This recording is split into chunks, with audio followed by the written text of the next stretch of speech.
Michael Robinson with Broadcast Beat and Broadcast Asia. We're live in the booth of Kathrein with Borg. How are you, Joerg? Yes, I'm fine, thank you. Your name is so difficult to pronounce. Yeah, I heard that. Yeah, many people have to put up with it, but just call me Joerg, that's fine. Joerg. So tell us about your company and what you're offering here at Broadcast Asia.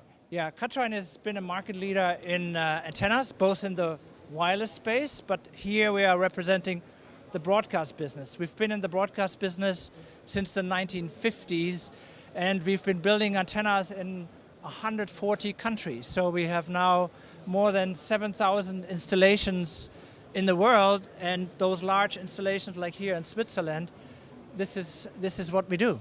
So for those of us who don't understand the difference between satellites, right, and broadcast antennas, you want to give us a preview? Sure.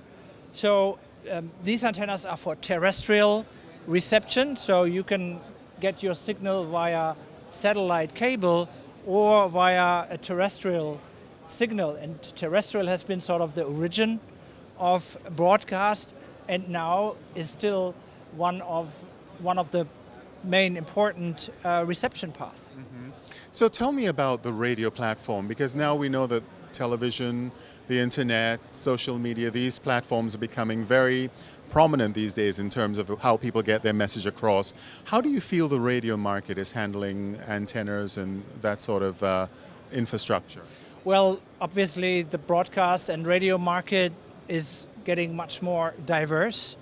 We see that the traditional broadcast business and terrestrial reception is still going to be around for a long time.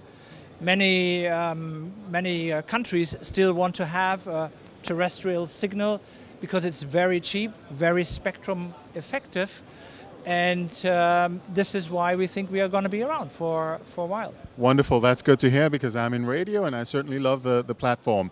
And you know something, there are very many communities that rely on radio to get news and information, exactly. Right? Yes, I mean, it's still the cheapest way to get reception in a large area, but in Europe, for instance, we also see that terrestrial reception is driven into dense urban areas because of you don't want to have a satellite dish on the balcony, or cable is too expensive.